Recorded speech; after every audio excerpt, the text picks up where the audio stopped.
Good afternoon, everyone. I'm not an engineer, I'm a lawyer, but I started in the railways in 1992, and I have held three types of functions. I was an advisor of the management at SNCB, mainly for freight transport and for maintenance of rolling stock. After I was a manager in the ministry, a high-level public manager in the Belgian ministry and for ministers. And finally, I became a lobbyist. I started at ERFA, European Rail Freight Association, and I'm proud to be now the Secretary General of the Association of European Rail Rolling Stock Lessors. I have always been driven by strong convictions. My first and oldest conviction was that competition was a solution, part of the solution to help the railways to gain market shares.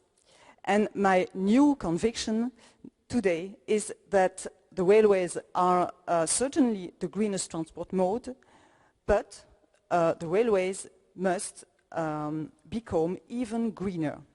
And I will talk about that today. I will focus on this topic, even if I disappoint my colleague Enovib. I will speak only about greening the rail fleet. And my goal will be to convince you a little bit that greening the rail fleet on the basis of a common roadmap should be one of our common goals for the future. A few words about our association. EARL is bringing together 10 members, keeping more than 2,700 vehicles. It's a growing business. 40% of the new locomotive deliveries were deliveries to lessors in the period 16-20. We are talking about 64% of electric loco, 65% of cross-border loco, and 40% of loco equipped with ETCS. So, of course, we have priorities for digitalization, mainly coordinating the ERTMS deployment based on a unified standard. We are also supportive of the digital automatic coupling with strong EU and national financial support. We are in favor of maintainability and obsolescence risk secured over at least 30 years after delivery. But I will talk about our fourth priority, which is a common roadmap towards a net zero rail fleet by 2050. I will develop this topic in the afternoon because I will present you the results of the study we carried out in 2022.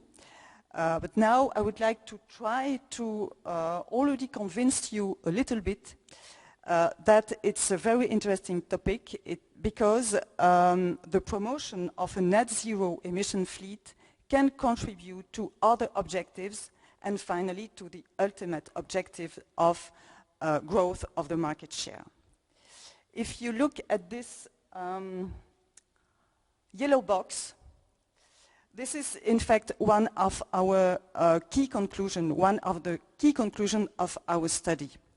This is that we, from our point of view, we should focus on hybrid electric battery technology as the alternative for the future, as the game changer for the future, as the good solution for 85% of the freight transport. So it's a big part of the traffic.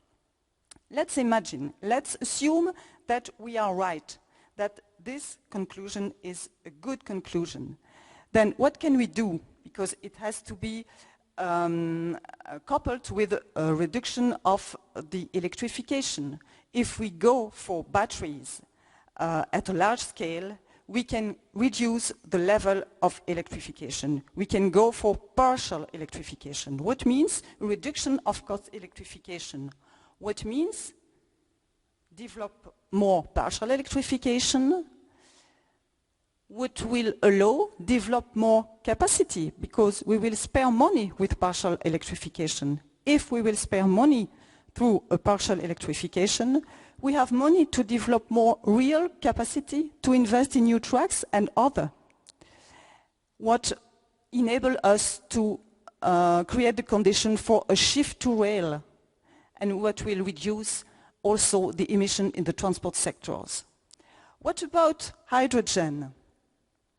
We think that hydrogen is not the good solution for freight, for rail freight, except for very heavy train, so 15% of the traffic. But hydrogen should also be transported. So we think that we should more think about hydrogen as the good, I would say, product to be transported by rail. And if we do so, we can also contribute to reduce the emissions. This virtual loop has been designed by Eolos, which is a German company based in Berlin, which embeds environmental sustainability in industrial daily operations. So I will finish very shortly because we will have the development of the point and how we achieve these conclusions later in the afternoon. But let me add just one thing. Our point of view is that we should promote a net zero emission fleet because it can contribute to other objectives and to the final objective. But we should do it together. We should integrate together a freight transport system for efficiency and balance the investments between infrastructure managers and rolling stock keepers. Therefore, we need to discuss to reach this common roadmap. We need to increase predictability also.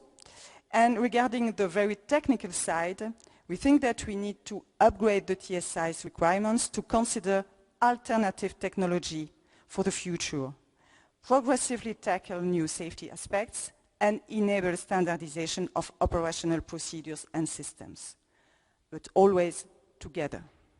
Thank you.